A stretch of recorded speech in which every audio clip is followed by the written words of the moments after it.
Economics ਜਾਂ ਮੁਆਸ਼ਿਆਤ 'ਤੇ ਅਸੀਂ ਜਿਹੜੀ ਪਹਿਲੀ ਕਿਸ਼ਤ ਕੀਤੀ ਸੀ ਪਿਛਲੇ ਹਫ਼ਤੇ, ਉਹਦੇ ਵਿੱਚ ਅਸੀਂ ਕੌਮੀ ਆਮਦਨੀ ਦੀ ਗੱਲ ਕੀਤੀ ਸੀ ਅਤੇ ਇਹ ਦੱਸਿਆ ਸੀ ਕਿ ਹਰ ਮੁਲਕ ਜਿਹੜਾ ਹੈ ਉਹ ਆਪਣੀ ਕੌਮੀ ਆਮਦਨੀ ਜਿਹੜੀ ਹੈ ਉਹਨੂੰ ਕਿਵੇਂ ਜੋੜਦਾ ਹੈ ਔਰ ਉਹਦੇ 'ਚ ਕੀ ਕੀ ਸ਼ਾਮਿਲ ਹੁੰਦਾ ਹੈ ਅਤੇ ਉਹ ਜਿਹੜਾ ਅਦਦ ਬਣਦਾ ਹੈ ਕੌਮੀ ਆਮਦਨੀ ਦਾ ਜਾਂ GDP ਦਾ, ਉਹ ਕਿਵੇਂ ਬਣਦਾ ਹੈ। ਅਤੇ ਮੇਰਾ ਖਿਆਲ ਹੈ ਕਿ ਉਹ ਅਗਰ ਤੁਹਾਨੂੰ ਚੰਗੀ ਤਰ੍ਹਾਂ ਸਮਝ ਆ ਗਿਆ ਹੋਵੇਗਾ। ਅਤੇ ਮੈਂ ਸੋਚਿਆ ਕਿ ਜਿਹੜੀ ਦੂਸਰੀ ਚੀਜ਼ ਜਿਹੜੀ ਤੁਸੀਂ ਆਮ ਤੌਰ 'ਤੇ ਸੁਣਦੇ ਹੋ ਅਖਬਾਰਾਂ 'ਚ, ਰਸਾਲਿਆਂ 'ਚ, TV ਦੇ ਉੱਤੇ ਔਰ ਆਮ ਗੁਫ਼ਤਗੂ ਦੇ ਵਿੱਚ ਵੀ ਘਰਾਂ 'ਚ ਦੋਸਤਾਂ ਯਾਰਾਂ ਨਾਲ ਹੁੰਦੀ ਹੈ, ਉਹਦੇ ਵਿੱਚ ਇਨਫਲੇਸ਼ਨ ਦੀ ਗੱਲ ਹੁੰਦੀ ਹੈ, ਯਾਨੀ ਜਿਹਨੂੰ ਕਹਿੰਦੇ ਨੇ ਅਫਰਾਤੇ ਜ਼ਰ, ਪੈਸੇ ਦਾ ਵਧਾਅ। ਇਹਨੂੰ ਅਸੀਂ ਝੜ ਮੁੱਲ ਕਹਿ ਸਕਦੇ ਹਾਂ। ਮਤਲਬ ਜਿਹੜੀਆਂ ਚੀਜ਼ਾਂ ਦੀਆਂ ਕੀਮਤਾਂ ਵੱਧ ਜਾਂਦੀਆਂ ਨੇ ਉਹਨੂੰ ਅਸੀਂ ਅਫਰਾਤੇ ਜ਼ਰ ਕਹਿੰਦੇ ਹਾਂ। ਮਿਸਾਲ ਦੇ ਤੌਰ 'ਤੇ ਅਗਰ ਪਿਛਲੇ ਸਾਲ ਰੋਟੀ 1 ਰੁਪਈਏ ਦੀ ਸੀ ਅਤੇ ਇਸ ਸਾਲ 2 ਰੁਪਈਆਂ ਦੀ ਹੋ ਗਈ ਹੈ, ਅਤੇ ਇਹਦਾ ਮਤਲਬ ਹੈ ਕਿ ਜਿਹੜੀ ਪ੍ਰਾਈਸ ਹੈ ਉਹ ਡਬਲ ਹੋ ਗਈ ਹੈ, ਅਤੇ ਇਹਨੂੰ ਅਫਰਾਤੇ ਜ਼ਰ ਵੀ ਕਹਿ ਸਕਦੇ ਹਾਂ ਕਿ ਜੀ ਡਬਲ ਕੀਮਤਾਂ ਹੋ ਗਈਆਂ ਨੇ। ਅਤੇ ਮੈਂ ਸੋਚਿਆ ਕਿ ਇਹ ਅਫਰਾਤੇ ਜ਼ਰ ਜਾਂ ਚੜ੍ਹ ਮੁੱਲ ਦੇ ਉੱਤੇ ਅਸੀਂ ਅੱਜ ਥੋੜ੍ਹੀ ਜਿਹੀ ਗੱਲ ਕਰੀਏ ਔਰ ਦੇਖੀਏ ਕਿ ਇਹ ਕਿਵੇਂ ਹੁੰਦਾ ਔਰ ਇਹਦਾ ਵਰਤਾਰਾ ਕਿਵੇਂ ਹੁੰਦਾ ਹੈ। ਪਰ ਇਸ ਤੋਂ ਪਹਿਲੇ ਕਿ ਅਸੀਂ ਇਸ ਵਿਸ਼ੇ ਦੇ ਉੱਤੇ ਗੱਲ ਕਰੀਏ, ਮੇਰਾ ਖਿਆਲ ਹੈ ਕਿ ਅਸੀਂ ਚਾਹਾਂਗੇ ਕਿ ਪਹਿਲੇ ਅਸੀਂ ਇਹ ਦੇਖੀਏ ਕਿ ਜਿਹੜਾ ਜ਼ਰ ਹੈ, ਜਿਹਨੂੰ ਅਸੀਂ ਆਪਣੀ ਜ਼ੁਬਾਨ ਦੇ ਵਿੱਚ ਪੈਸਾ ਕਹਿੰਦੇ ਹਾਂ, ਪੈਸਾ ਹੁੰਦਾ ਕੀ ਹੈ ਔਰ ਪੈਸਾ ਕਿੱਥੋਂ ਆਇਆ ਹੈ ਔਰ ਪੈਸੇ ਆਉਣ ਦੇ ਨਾਲ ਕੀ ਫਰਕ ਪਿਆ ਹੈ ਔਰ ਪੈਸੇ ਦੀਆਂ ਜਿਹੜੀਆਂ ਅਗਲੀਆਂ ਸ਼ਕਲਾਂ ਬਣ ਰਹੀਆਂ ਨੇ ਉਹ ਕੀ ਬਣ ਰਹੀਆਂ ਨੇ। ਸੋ ਪਹਿਲੀ ਗੱਲ ਤਾਂ ਇਹ ਹੈਗੀ ਹੈ ਕਿ ਪੈਸਾ ਇਨਸਾਨੀ ਜ਼ਿੰਦਗੀ ਦੇ ਵਿੱਚ ਜਾਂ ਜਿਹੜੀ ਕਰੰਸੀ ਹੈ ਜਾਂ ਜ਼ਰ ਹੈ, ਇਹ ਹਮੇਸ਼ਾ ਤੋਂ ਨਹੀਂ ਸੀ ਹੈਗਾ। ਸ਼ੁਰੂ ਦੇ ਵਿੱਚ ਇਨਸਾਨ ਜਿਹੜੇ ਨੇ ਉਹ ਸਿਰਫ ਚੀਜ਼ਾਂ ਨਾਲ ਚੀਜ਼ਾਂ ਦੀ ਬਦਲੀ ਕਰਦੇ ਸਨ, ਚੀਜ਼ਾਂ ਦੀ ਅਦਲੀ ਬਦਲੀ ਆਪਸ ਹੁੰਦੀ ਸੀਗੀ। ਮਤਲਬ ਇੱਕ ਨੇ ਗਾਂ ਦੇ ਕੇ ਦੂਜੇ ਨੂੰ ਉਹਦੇ ਕੋਲੋਂ ਕਣਕ ਖਰੀਦ ਲਈ, ਜਾਂ ਹੋਰ ਕਿਸੇ ਨੇ ਇੱਕ ਬੱਕਰਾ ਦੇ ਕੇ ਅਤੇ ਦੂਜੇ ਕੋਲੋਂ ਕੰਮ ਕਰਵਾ ਲਿਆ, ਵਗੈਰਾ ਵਗੈਰਾ।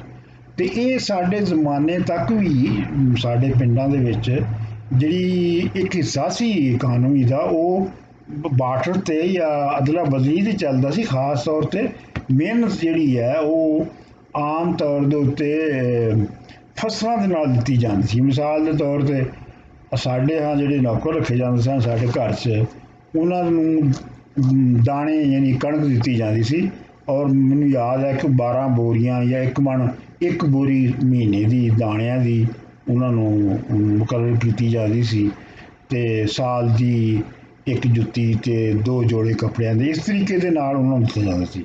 ਇਸੇ ਤਰ੍ਹਾਂ ਜਿਹੜੇ ਬਾਕੀ ਕੰਮੀ ਸਨ ਜਾਂ ਆਰਟੀਜ਼ਨ ਸਨ ਜਾਂ ਦਸਤਕਾਰ ਸਨ, ਉਹਨਾਂ ਨੂੰ ਵੀ ਸਾਲ ਦੇ ਸਾਲ ਮਿਹਨਤ ਜਿਹੜੀ ਹੈ ਉਹ ਫਸਲ 'ਤੇ ਹੀ ਦਿੱਤੀ ਜਾਂਦੀ ਸੀ, ਦਾਣੇ ਵਗੈਰਾ 'ਤੇ ਦਿੱਤੀ ਜਾਂਦੀ ਸੀ। ਇਹਦਾ ਮਤਲਬ ਹੈ ਕਿ ਤੁਸੀਂ ਇਨ ਕਾਇੰਡ ਦੇ ਕੇ, ਚੀਜ਼ਾਂ ਦੇ ਕੇ ਅਤੇ ਦੂਜੇ ਕੋਲੋਂ ਮਿਹਨਤ ਕਰਵਾ ਰਹੇ ਹੋ।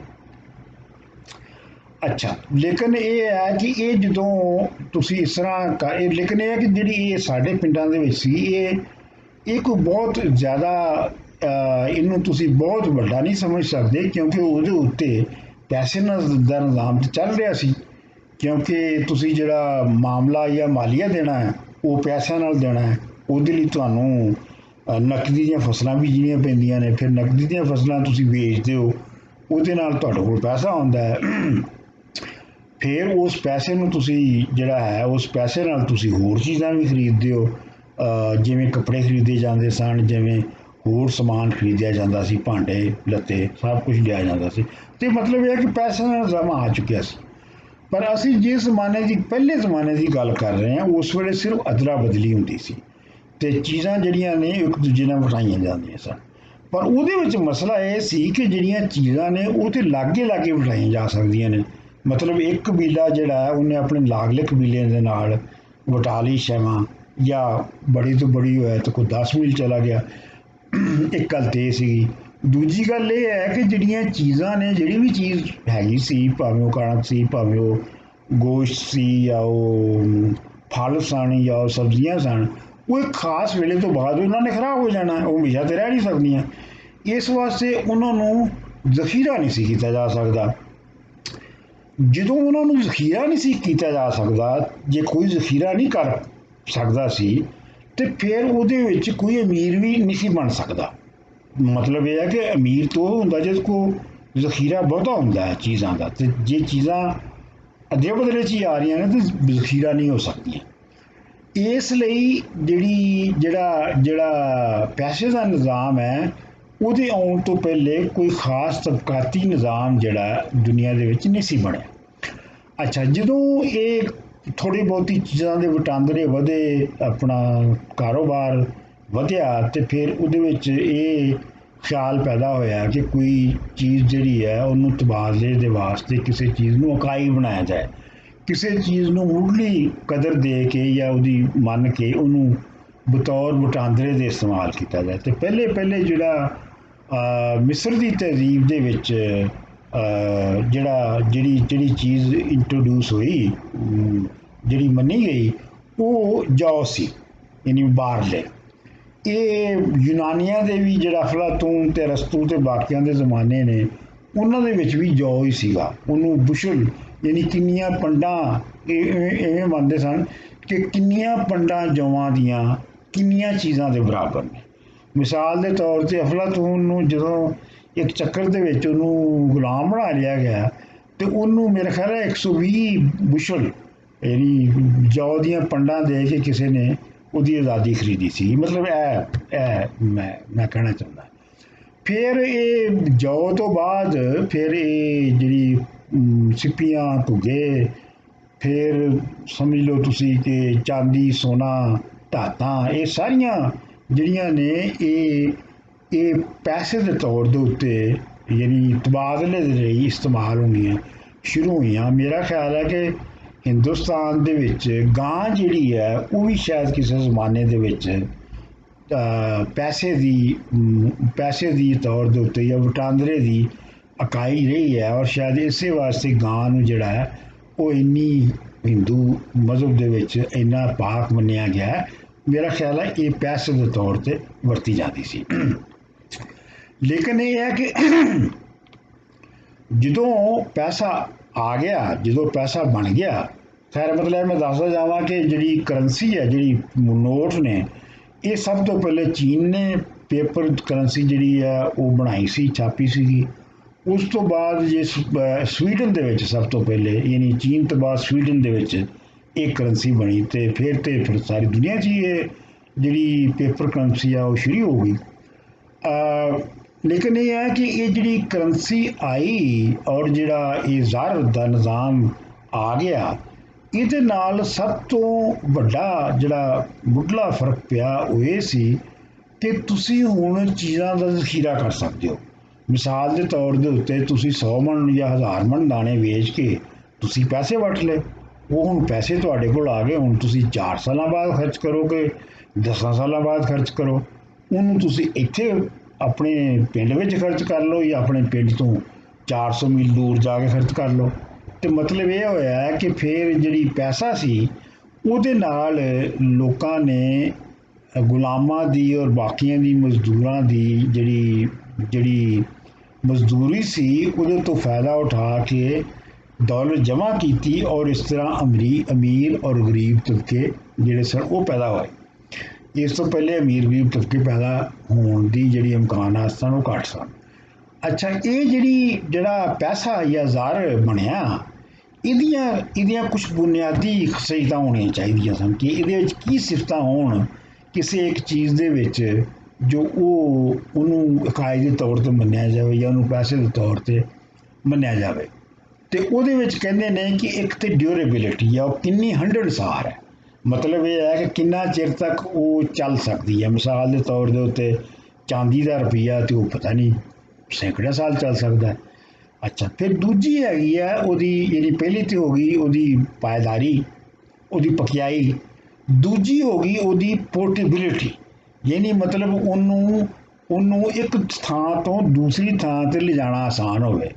ਹੁਣ ਜੌ ਦੀਆਂ ਪੰਡਾਂ ਜਾਂ ਗਾਂ ਜਾਂ ਮੱਝ ਨੂੰ ਤਾਂ ਨਹੀਂ ਲਿਜਾ ਜਾ ਸਕਦਾ, ਪਰ ਜਿਹੜੇ ਸੋਨੇ ਜਾਂ ਚਾਂਦੀ ਦੇ ਸਿੱਕੇ ਨੇ ਜਾਂ ਉਹ ਤੇ ਲਿਜਾਏ ਜਾ ਸਕਦੇ ਨੇ, ਜਾਂ ਕਰੰਸੀ ਹੈ ਨੋਟਾਂ ਵਾਲੀ ਹੈ ਪੇਪਰ ਦੀ, ਤੇ ਉਹ ਪੋਰਟੇਬਿਲਿਟੀ ਉਹਦੀ ਬਹੁਤ ਆਸਾਨ ਹੋ ਗਈ। ਮਤਲਬ ਉਹਦੀ ਨਕਲੋ ਹਮਲ ਹੈ, ਇੱਕ ਥਾਂ ਤੋਂ ਦੂਸਰੀ ਥਾਂ ਤੇ ਲਿਜਾਣਾ ਆਸਾਨ ਹੋ ਗਿਆ।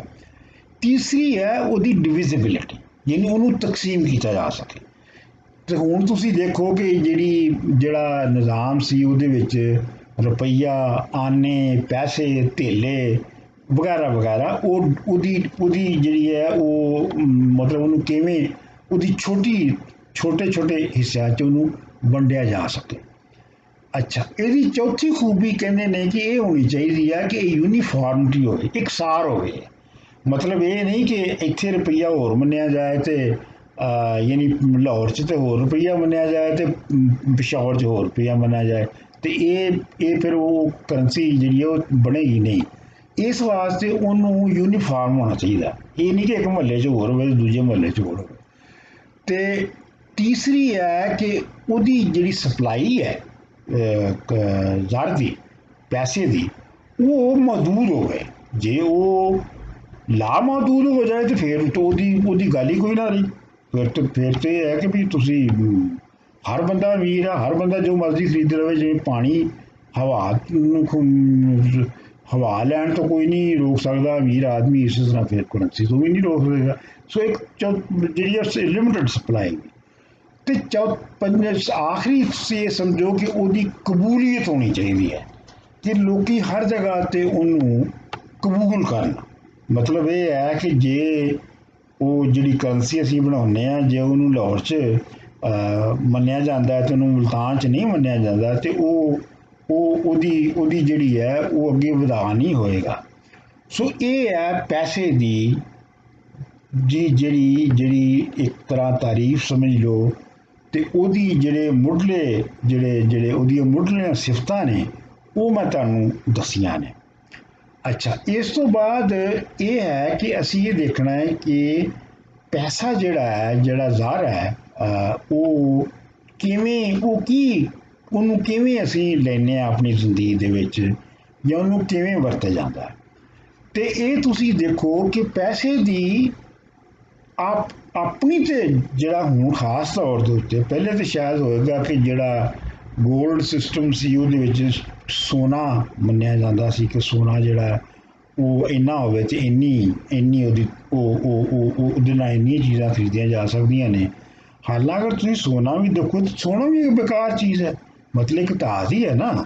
ਉਹ ਕੁਛ ਚੀਜ਼ਾਂ 'ਚ ਵਰਤਿਆ ਜਾਂਦਾ ਹੈ, ਲੇਕਿਨ ਆਪਣੇ ਤੌਰ ਤੇ ਉਹ ਇੱਕ ਧਾਤ ਹੀ ਹੈ, ਉਹਦੀ ਕੋਈ ਖਾਸ ਵੈਲਿਊ ਨਹੀਂ ਹੈਗੀ। ਜਦੋਂ ਪਹਾੜਾਂ 'ਚ ਪਿਆ ਹੋਏਗਾ ਤੇ ਕਿਹਨੂੰ ਪਤਾ ਹੋਏਗਾ ਕਿ ਇਹ ਚੰਗੀ ਚੀਜ਼ ਹੈ ਜਾਂ ਭੈੜੀ ਚੀਜ਼ ਹੈ।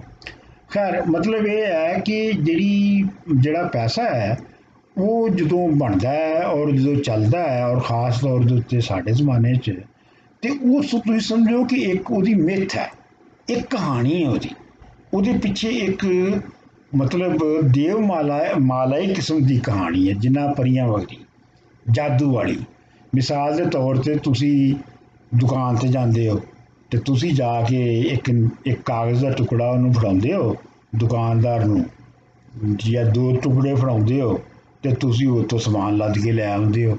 ਉਹਦੇ ਵਿੱਚ ਸਬਜ਼ੀਆਂ ਵੀ ਹੁੰਦੀਆਂ ਨੇ, ਘਿਓ ਵੀ ਹੁੰਦਾ, ਬਾਕੀ ਸਭ ਕੁਝ ਵੀ ਹੁੰਦਾ। ਤੇ ਮਤਲਬ ਕਾਗਜ਼ ਦਾ ਟੁਕੜਾ ਜਿਹੜਾ ਹੈ ਉਹ ਤੇ ਇੱਕ ਮਿੱਥ ਹੀ ਹੋਇਆ ਨਾ, ਉਹ ਤੇ ਕਹਾਣੀ ਹੋਈ ਨਾ ਕਿ ਉਹਦੇ ਬਦਲੇ ਤੁਸੀਂ ਚੀਜ਼ਾਂ ਲੈ ਲਈਆਂ। ਪਰ ਉਸ ਕਹਾਣੀ ਨੂੰ ਚੂੰਕਿ ਸਾਰੀ ਦੁਨੀਆ ਮੰਨਦੀ ਹੈ, ਇਸ ਲਈ ਉਹਦੀ ਜਿਹੜੀ ਕਦਰ ਹੈ ਉਹ ਰਹਿੰਦੀ ਹੈ। ਇਹ ਮੈਂ ਅੱਗੇ ਜਾ ਕੇ ਦੱਸਾਂਗਾ, ਗੱਲ ਕਰਾਂਗਾ ਥੋੜ੍ਹੀ ਜਿਹੀ ਕਿ ਇਹ ਜਿਹੜੀ ਕਹਾਣੀ ਹੈ ਸਾਰੀ ਦੁਨੀਆ ਦੇ ਵਿੱਚ ਜਾਂ ਸਾਰੇ ਮੁਲਕਾਂ 'ਚ ਇੱਕ ਹੀ ਜਿਹੀ ਨਹੀਂ ਹੈਗੀ। ਕਈਆਂ ਮੁਲਕਾਂ ਦੀ ਕਹਾਣੀ ਬਹੁਤ ਵੱਡੀ ਹੈ, ਕਈਆਂ ਮੁਲਕਾਂ ਦੀ ਕਹਾਣੀ ਬਹੁਤ ਛੋਟੀ ਹੈ। ਇਹ ਮੈਂ ਬਾਅਦ 'ਚ ਗੱਲ ਕਰਨਾ। ਇਸ ਵੇਲੇ ਮੈਂ ਜਿਹੜੀ ਗੱਲ ਕਰਨਾ ਚਾਹੁੰਦਾ ਉਹ ਇਹ ਕਰਨਾ ਚਾਹੁੰਦਾ ਕਿ ਪੈਸੇ ਦੀ ਕਦਰ ਜਿਹੜੀ ਹੈ ਉਹ ਕਿਵੇਂ ਮੁਕਰਰ ਹੁੰਦੀ ਹੈ।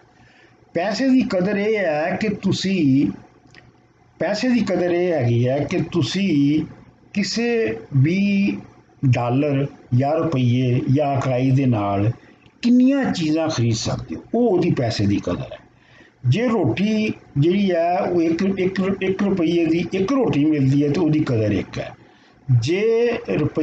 ਜੇ 2 ਰੁਪਈਆਂ ਦੀ ਰੋਟੀ ਹੋ ਗਈ ਇਹਦਾ ਮਤਲਬ ਹੈ ਕਿ ਰੁਪਈਏ ਦੀ ਕਦਰ ਜਿਹੜੀ ਹੈ ਉਹ ਅੱਧੀ ਹੋ ਗਈ ਪਹਿਲੇ ਨਾਲੋਂ। ਜੇ ਉਹਦੇ 'ਚ ਜੇ 4 ਰੁਪਈਆਂ ਦੀ ਰੋਟੀ ਹੋ ਗਈ ਤਾਂ ਸਮਝ ਲਓ ਉਹਦੀ 1/4 ਹੋ ਗਈ, ਚੌਥਾ ਹਿੱਸਾ ਰਹਿ ਗਈ।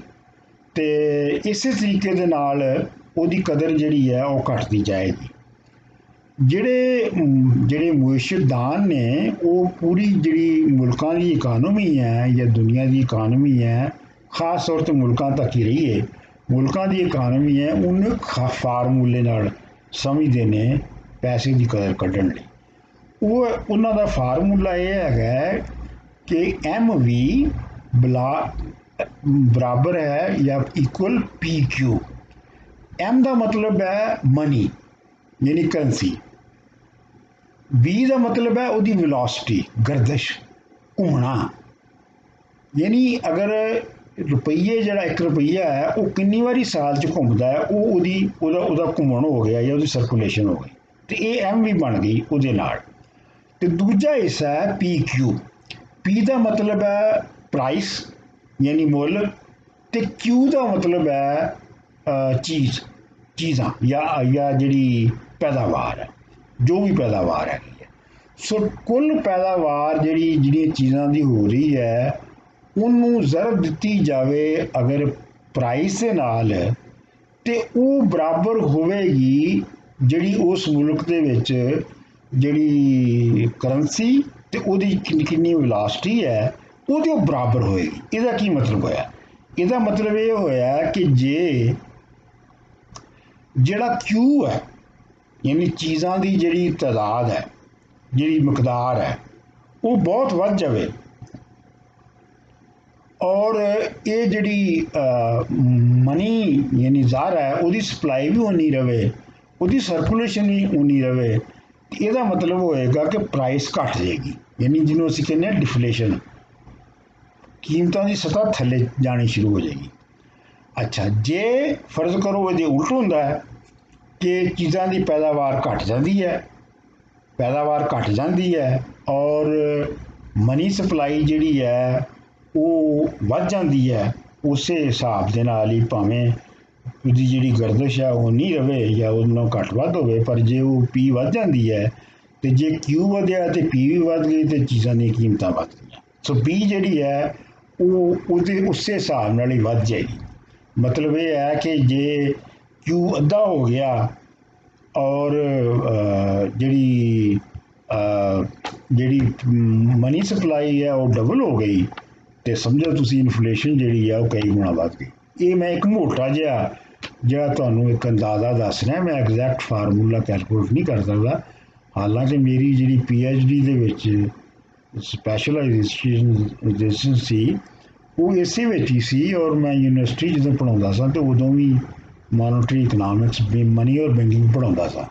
ਇਹ ਫਾਰਮੂਲੇ ਜਿਹੜੇ ਨੇ ਇਹ ਮੈਂ ਬਿਆਨ ਤੇ ਮੈਂ ਕਰ ਹੀ ਸਕਦਾ, ਲੇਕਿਨ ਇਹ ਹੈ ਕਿ ਮੈਂ ਸਮਝਦਾ ਕਿ ਇਹ ਬਹੁਤ ਗੁੰਝਲਦਾਰ ਹੋ ਜਾਣਗੇ, ਇਸ ਲਈ ਮੈਂ ਉੱਧਰ ਨਹੀਂ ਬਹੁਤਾ ਜਾਣਾ ਚਾਹੁੰਦਾ, ਮੈਂ ਗੱਲ ਨੂੰ ਸਾਦਾ ਰੱਖਣਾ ਚਾਹੁੰਦਾ। ਅੱਛਾ, ਹੁਣ ਮਸਲਾ ਇਹ ਹੈ ਕਿ ਤੁਸੀਂ ਜਿਹੜੇ ਆ ਹਿੰਦੁਸਤਾਨੀ, ਪਾਕਿਸਤਾਨੀ, ਅਮਰੀਕੀ, ਅਸੀਂ ਵੇਖਣਾ ਚਾਹੁੰਦੇ ਹਾਂ ਕਿ ਕਿਸੇ ਮੁਲਕ ਦੇ ਵਿੱਚ ਇਨਫਲੇਸ਼ਨ ਕਿਉਂ ਵੱਧਦੀ ਹੈ ਔਰ ਕਿਸੇ ਦੂਜੇ ਮੁਲਕ 'ਚ ਕਿਉਂ ਨਹੀਂ ਵੱਧਦੀ, ਇਨਫਲੇਸ਼ਨ ਵਧਣ ਦੀ ਵਜ੍ਹਾ ਕੀ ਹੁੰਦੀ ਹੈ। ਮੈਂ ਪਹਿਲੇ ਤਾਂ ਇਹ ਕਹਿ ਚੁੱਕਿਆ ਕਿ ਜਿਹੜਾ Q ਹੈ ਯਾਨੀ ਜਿਹੜੀਆਂ ਚੀਜ਼ਾਂ ਪੈਦਾਵਾਰ ਹੈ ਜੇ ਉਹ ਘਟ ਜਾਵੇ ਤੇ ਜਿਹੜੀ ਪੈਸੇ ਦੀ ਜਿਹੜੀ ਸਰਕੂਲੇਸ਼ਨ ਹੈ ਉਹ ਉਨੀ ਰਵੇ ਤੇ ਫਿਰ ਵੀ ਕੀਮਤਾਂ ਵੱਧ ਜਾਣਗੀਆਂ। ਤੇ ਜੇ Q ਉਨਾ ਰਵੇ ਜਿੰਨਾ ਪਿਛਲੇ ਸਾਲ ਸੀਗਾ, ਅਗਰ ਪਿਛਲੇ ਸਾਲ ਵੀ 4 ਮਿਲੀਅਨ ਟਨ ਜਿਹੜੀ ਹੈ ਉਹ ਕਣਕ ਪੈਦਾ ਹੋ ਰਹੀ ਸੀ ਔਰ ਇਸ ਵਾਰੀ ਵੀ 4 ਮਿਲੀਅਨ ਟਨ ਹੀ ਪੈਦਾ ਹੋਈ ਹੈ, ਲੇਕਿਨ ਜਿਹੜੀ ਮਨੀ ਦੀ ਸਰਕੂਲੇਸ਼ਨ ਹੈ ਉਹ ਡਬਲ ਹੋ ਗਈ ਹੈ ਪਿਛਲੇ ਸਾਲ ਨਾਲੋਂ, ਤੇ ਫਿਰ ਕਣਕ ਦੀ ਕੀਮਤ ਜਿਹੜੀ ਆ ਉਹ ਡਬਲ ਹੋ ਜਾਏਗੀ। ਉਹ ਸਿਰਫ ਉਹਦੀ ਇਨਫਲੇਸ਼ਨ ਤਾਂ ਘੱਟ ਰਹਿ ਸਕਦੀ ਹੈ ਜੇ ਮਨੀ ਡਬਲ ਹੋਵੇ ਤੇ ਕਣਕ ਦੀ ਪੈਦਾਵਾਰ ਵੀ ਦੁੱਗਣੀ ਹੋ ਜਾਂਦੀ ਤੇ ਪੈਸੇ ਦੀ ਸਰਕੂਲੇਸ਼ਨ ਵੀ ਦੁੱਗਣੀ ਹੋ ਜਾਂਦੀ। ਲੇਕਿਨ ਅਗਰ ਪੈਸੇ ਦੀ ਸਰਕੂਲੇਸ਼ਨ ਦੁੱਗਣੀ ਹੋ ਜਾਂਦੀ ਹੈ ਔਰ ਜਿਹੜੀ ਪੈਦਾਵਾਰ ਹੈ ਉਹ ਉੱਥੇ ਰਹਿੰਦੀ ਹੈ ਜਾਂ ਉੱਥੋਂ ਘਟ ਜਾਂਦੀ ਹੈ ਤਾਂ ਇਨਫਲੇਸ਼ਨ ਹੋ ਜਾਏਗੀ। ਅੱਛਾ, ਹੁਣ ਸਵਾਲ ਇਹ ਪੈਦਾ ਹੁੰਦਾ ਹੈ ਕਿ ਮਨੀ ਜਿਹੜੀ ਹੈ ਜਾਂ ਜ਼ਰ ਜਿਹੜਾ ਹੈ ਉਹ ਵੱਧਦਾ ਕਿਵੇਂ ਹੈ। ਜ਼ਰ ਆਮ ਤੌਰ ਤੇ ਸਾਡੇ ਮੁਆਸ਼ਰਿਆਂ ਦੇ ਵਿੱਚ, ਜਿਸ ਤਰ੍ਹਾਂ ਦੇ ਪਾਕਿਸਤਾਨ ਹਿੰਦੁਸਤਾਨ ਦੇ ਮੁਆਸ਼ਰੇ ਨੇ, ਇਹਨਾਂ ਦੇ ਵਿੱਚ ਵੱਧਦਾ ਹੈ ਬੇਸਿਕਲੀ ਜਦੋਂ ਤੁਹਾਡੇ ਖਰਚੇ ਬਹੁਤੇ ਹੁੰਦੇ ਨੇ ਤੇ ਤੁਹਾਡੀ ਆਮਦਨੀ ਘੱਟ ਹੁੰਦੀ ਹੈ। ਮਤਲਬ ਇਹ ਹੈ ਕਿ ਤੁਸੀਂ ਖਸਾਰੇ ਦਾ ਬਜਟ, ਜਾਂ ਖਸਾਰੇ ਦਾ ਬਜਟ ਦਾ ਕੀ ਮਤਲਬ ਹੈ? ਖਸਾਰੇ ਦੇ ਬਜਟ ਦਾ ਮਤਲਬ ਇਹ ਹੈ ਕਿ ਤੁਸੀਂ ਉਧਾਰ ਲੈ ਕੇ ਖਰਚ ਕਰ ਰਹੇ ਹੋ ਇਸ ਵੇਲੇ, ਔਰ ਉਧਾਰ ਕਾਹਤੇ ਲੈ ਰਹੇ ਹੋ? ਉਧਾਰ ਇਹ ਲੈ ਰਹੇ ਹੋ ਕਿ ਮੁਸਤਕਬਿਲ ਦੇ ਵਿੱਚ ਤੁਸੀਂ ਕਦੀ ਉਹ ਚੀਜ਼ਾਂ ਜਿਹੜੀਆਂ ਨੇ ਉਹ ਪੂਰੀਆਂ ਕਰੋਗੇ, ਉਹ ਬਣਾ ਕੇ ਵਾਪਸ ਕਰੋਗੇ।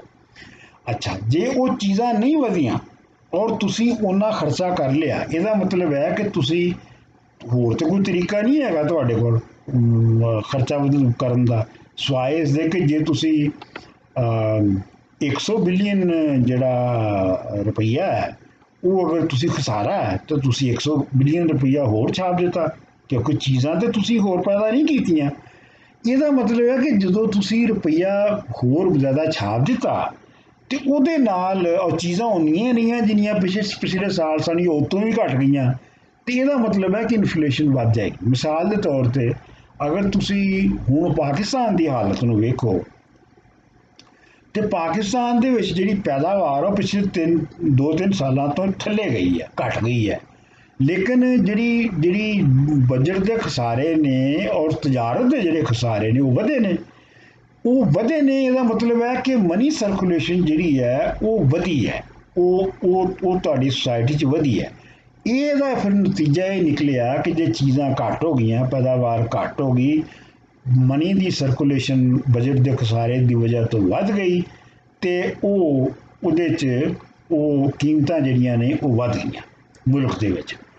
ਅੱਛਾ, ਹੁਣ ਸਵਾਲ ਇਹ ਪੈਦਾ ਹੁੰਦਾ ਹੈ ਕਿ ਇਹ ਜਿਹੜੀ ਕਰੰਸੀ ਹੈ ਸਾਡੇ ਮੁਲਕ ਦੀ ਜਾਂ ਕਿਸੇ ਵੀ ਮੁਲਕ ਦੀ, ਇਹਦੀ ਜਿਹੜੀ ਐਕਸਚੇਂਜ ਵੈਲਿਊ ਕਿਵੇਂ ਤੈਅ ਹੁੰਦੀ ਹੈ। ਤੇ ਮੈਂ ਇਹ ਵੀ ਉਹਦਾ ਵੀ ਮੋਟਾ ਫਾਰਮੂਲਾ ਇਹ ਹੈ ਕਿ ਉਹਦੀ ਵੀ ਕੂਵਤ ਖਰੀਦ ਦੇਖੀ ਜਾਏ।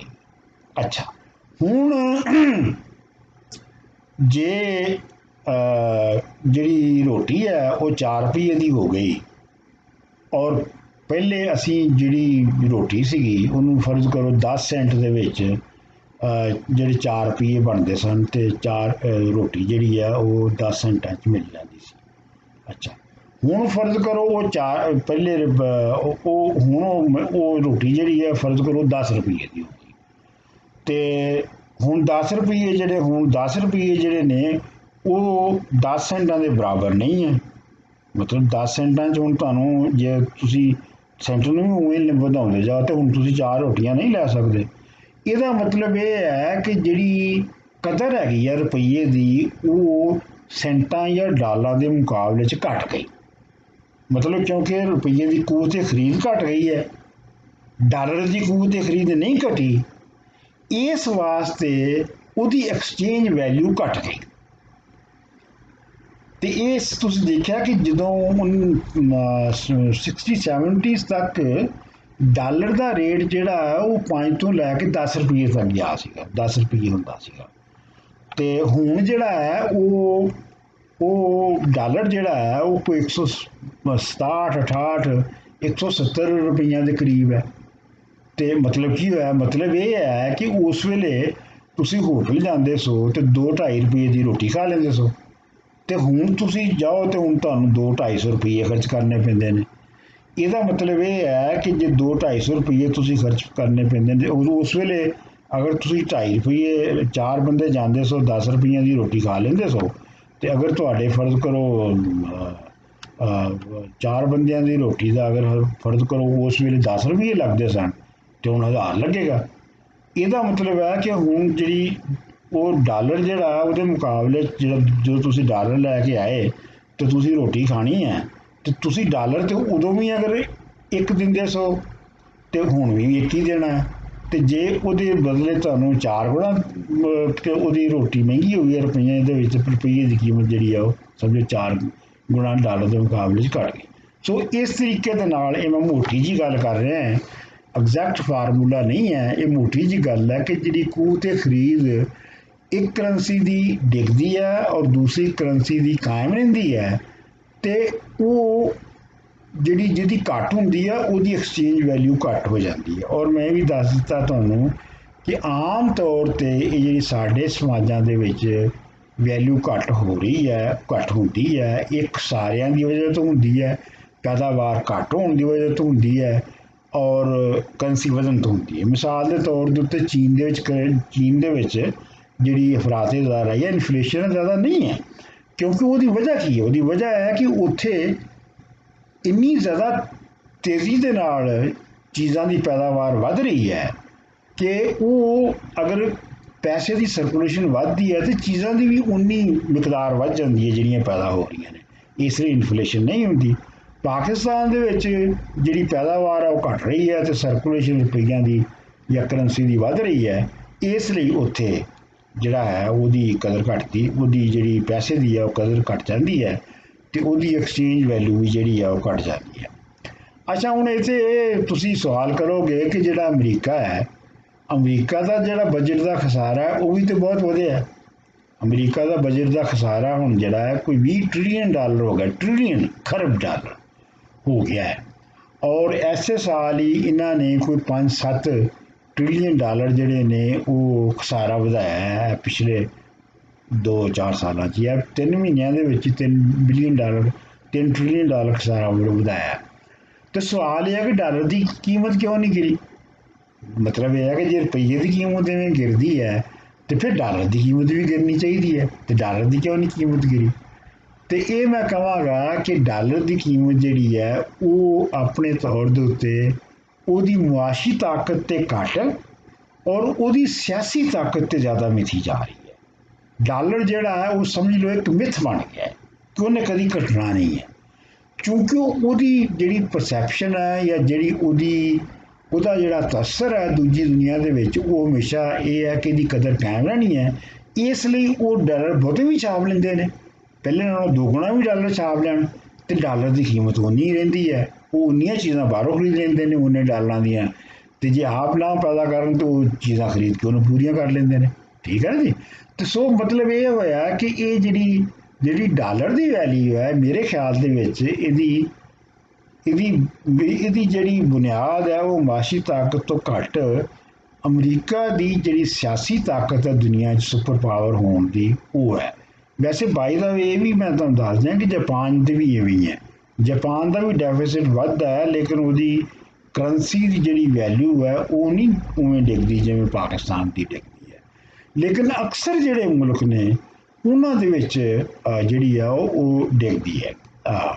ਤੇ ਇਹ ਹੁਣ ਆਖਰ ਦੇ ਉੱਤੇ ਮੈਂ ਇਹ ਤੁਹਾਨੂੰ ਦੱਸ ਦਿਆਂ ਕਿ ਇਹ ਜਿਹੜੀਆਂ ਦੋ ਨਜ਼ਰੀਏ ਸਨ ਜਿਹੜੇ ਕਿ ਇੱਕ ਦੂਜੇ ਦੇ ਨਾਲ ਮੁਕਾਬਲਾ ਕਰ ਰਹੇ ਸਨ। ਇੱਕ ਤੇ ਨਜ਼ਰੀਆ ਸੀ ਕੀਨਜ਼ ਦਾ ਕਿ ਤੁਸੀਂ ਜਿਹੜਾ ਬੁਨਿਆਦੀ ਤੌਰ ਦੇ ਉੱਤੇ ਪੈਦਾਵਾਰ ਔਰ ਲੇਬਰ ਮਾਰਕੀਟਸ ਔਰ ਇਹਨਾਂ ਮਾਰਕੀਟ ਜਿਹੜੀਆਂ ਰੀਅਲ ਮਾਰਕੀਟਸ ਨੇ ਚੀਜ਼ਾਂ ਪੈਦਾ ਕਰਨ ਦੀਆਂ, ਚੀਜ਼ਾਂ ਪੈਦਾ ਕਰਨ ਵਾਲੇ, ਉਹਨਾਂ ਨੂੰ ਬੁਨਿਆਦ ਬਣਾ ਕੇ ਮੁਆਸ਼ੀ ਪਾਲਿਸੀਆਂ ਬਣਾਓ।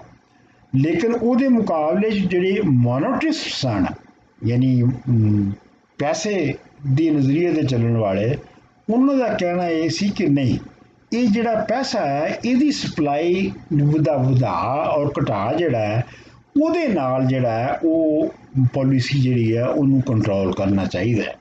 ਲਿਹਾਜ਼ਾ ਅਮਰੀਕਾ ਦੇ ਵਿੱਚ ਜਿਹੜਾ ਫੈਡਰਲ ਰਿਜ਼ਰਵ ਬੋਰਡ ਹੈ, ਜਿਹੜਾ ਕਿ ਇੱਕ ਨਾਨ ਪੋਲੀਟੀਕਲ ਯਾਨੀ ਗੈਰ ਸਿਆਸੀ ਅਦਾਰਾ ਹੈ, ਉਹ ਇਹ ਤੈਅ ਕਰਦਾ ਹੈ ਕਿ ਮਨੀ ਸਪਲਾਈ ਕਿੰਨੀ ਹੋਵੇਗੀ ਤੇ ਕਿੰਨੀ ਨਹੀਂ ਹੋਵੇਗੀ। ਤੇ ਇਸ ਤਰੀਕੇ ਨਾਲ ਉਹ ਪੈਸੇ ਦੀ ਸਪਲਾਈ ਦੇ ਨਾਲ, ਜੇ ਉਹਨਾਂ ਨੂੰ ਲੱਗਦਾ ਕਿ ਇਨਫਲੇਸ਼ਨ ਵੱਧ ਰਹੀ ਹੈ ਮੁਲਕ ਦੇ ਵਿੱਚ, ਤਾਂ ਉਹ ਪੈਸੇ ਦੀ ਸਪਲਾਈ ਘਟਾ ਦਿੰਦੇ ਨੇ। ਤੇ ਜੇ ਉਹਨਾਂ ਨੂੰ ਲੱਗਦਾ ਕਿ ਕਿ ਮੁਲਕ ਦੇ ਵਿੱਚ ਜਿਹੜੀ ਚੀਜ਼ਾਂ ਬਹੁਤੀਆਂ ਪੈਦਾ ਹੋਣ ਲੱਗ ਪਈਆਂ ਨੇ, ਸਰਕੂਲੇਸ਼ਨ ਪੈਸੇ ਦੀ ਘੱਟ ਹੈ, ਤਾਂ ਉਹ ਪੈਸੇ ਦੀ ਸਰਕੂਲੇਸ਼ਨ ਵਧਾ ਦਿੰਦੇ ਨੇ ਵਗੈਰਾ ਵਗੈਰਾ। ਇਹ ਕਈ ਤਰ੍ਹਾਂ ਦੇ ਫਾਰਮੂਲੇ ਜਿਹੜੇ ਨੇ ਇਹ ਵਰਤੇ ਜਾਂਦੇ ਨੇ। ਔਰ ਜਿਹੜੀ ਹੁੰਦੀ ਹੈ ਨਾ ਤਾਰੀਫ ਮਨੀ ਦੀ, ਉਹਦੇ ਵਿੱਚ ਵੀ ਕਈ ਕੈਟੇਗਰੀਜ਼ ਨੇ ਉਹਦੀਆਂ, M1 M2 M3 ਵਗੈਰਾ ਵਗੈਰਾ। ਜਿਵੇਂ ਨਕਦ ਕਰੰਸੀ ਹੈ, ਫਿਰ ਬੈਂਕ ਬੈਂਕਾਂ ਦੇ ਵਿੱਚ ਜਿਹੜਾ ਤੁਸੀਂ ਕਰੰਟ ਅਕਾਊਂਟ ਬਣਾਏ ਨੇ ਉਹ ਨੇ, ਫਿਰ ਸੇਵਿੰਗ ਅਕਾਊਂਟ ਨੇ ਵਗੈਰਾ। ਇਹ ਬਹੁਤ ਲੰਮੀ ਚੌੜੀ ਇਹਦੀ ਡਿਟੇਲ ਹੈਗੀ, ਉਹ 'ਚ ਅਸੀਂ ਨਹੀਂ ਜਾਂਦੇ। ਮੋਟੀ ਮੋਟੀ ਗੱਲ ਇਹ ਹੈਗੀ ਹੈ ਕਿ ਹੁਣ ਅਮਰੀਕਾ ਦੇ ਵਿੱਚ ਜਿਹੜੀ ਮੋਨਿਟਰੀ ਪਾਲਿਸੀ ਹੈ ਉਹਦਾ ਜ਼ਿਆਦਾ ਅਸਰ ਹੈ, ਔਰ ਹੁਣ ਕੇਂਦਰੀਅਨ ਪਾਲਿਸੀ ਦਾ ਜਿਹੜਾ ਕਿ 60s 70s ਤੱਕ ਰਿਹਾ ਉਹ ਹੁਣ ਅਸਰ ਬਹੁਤ ਘੱਟ ਹੈ। ਲੇਕਿਨ ਇਹ ਮੈਂ ਸਿਰਫ ਤੁਹਾਡੀ ਇਤਲਾਹ ਲਈ ਦੱਸਣਾ ਚਾਹੁੰਦਾ ਸਾਂ। ਲੇਕਿਨ ਅਸਲ ਗੱਲ ਜਿਹੜੀ ਮੈਂ ਤੁਹਾਡੇ ਨਾਲ ਸ਼ੇਅਰ ਕਰਨੀ ਸੀ ਜਾਂ ਉਹ ਇਹੋ ਹੀ ਕਰਨੀ ਸੀ ਕਿ ਪੈਸਾ ਕਿੱਥੋਂ ਆਇਆ, ਕਿਵੇਂ ਆਇਆ, ਉਹਦੇ ਨਾਲ ਕਿਵੇਂ ਕਿਵੇਂ ਤਬਕੇ ਬਣੇ, ਔਰ ਕਿਵੇਂ ਕਿਵੇਂ ਅਮੀਰੀ ਗਰੀਬੀ ਪੈਦਾ ਹੋਈ, ਔਰ ਫਿਰ ਉਹ ਹੁਣ ਜਿਹੜੀ ਪੈਸਾ ਹੈ ਉਹ ਕੀ ਰੋਲ ਅਦਾ ਕਰਦਾ ਹੈ, ਔਰ ਸਾਡੇ ਜਿਹੜੀਆਂ ਕੀਮਤਾਂ ਨੇ ਉਹ ਅਫਰਾਤੇ ਦਰ ਔਰ ਤਫਰੀਤੇ ਦਰ, ਯਾਨੀ ਚੜ੍ਹ ਮੁੱਲ ਅਤੇ ਲੱਥ ਮੁੱਲ ਜਿਹੜਾ ਹੈ, ਲੈ ਮੁੱਲ ਕਹਿ ਲਓ ਜਾਂ ਲੱਥ ਮੁੱਲ ਕਹਿ ਲਓ, ਲੈ ਮੁੱਲ ਕਹਿ ਲਓ, ਯਾਨੀ ਡਿਫਲੇਸ਼ਨ ਜਿਹਨੂੰ ਅਸੀਂ ਕਹਿੰਦੇ ਹਾਂ, ਥੱਲੇ ਲੈਂਦੀਆਂ ਨੇ ਕੀਮਤਾਂ, ਉਹ ਕਿਵੇਂ ਤੈਅ ਹੋ ਰਹੀਆਂ ਨੇ। ਇੰਨੀ ਸਿਰਫ ਗੱਲ ਕਰਨੀ ਸੀ। ਅਤੇ ਇਹ ਤੁਸੀਂ ਸੁਣੋ, ਅਗਰ ਤੁਹਾਡੇ ਜ਼ਿਹਨ ਦੇ ਵਿੱਚ ਕੋਈ ਹੋਰ ਸਵਾਲ ਹੋਣ ਤੇ ਤੁਸੀਂ ਵਿਚਾਰ ਵੈਬਕਾਸਟ ਦੀ YouTube ਤੇ ਜਾ ਕੇ ਤੇ ਉੱਥੇ ਆਪਣਾ ਕਮੈਂਟ ਜਾਂ ਸਵਾਲ ਛੱਡ ਦਿਓ ਤੇ ਮੈਂ ਉਹਦਾ ਜ਼ਰੂਰ ਜਵਾਬ ਦਿਆਂਗਾ। ਜਿਹੜਾ ਵੀ ਕੋਈ ਸਵਾਲ ਪੁੱਛਦਾ ਮੈਂ ਉਹਦਾ ਆਮ ਤੌਰ ਤੇ ਜਵਾਬ ਦਿੰਦਾ। ਤੇ ਥੈਂਕ ਯੂ ਵੈਰੀ ਮਚ।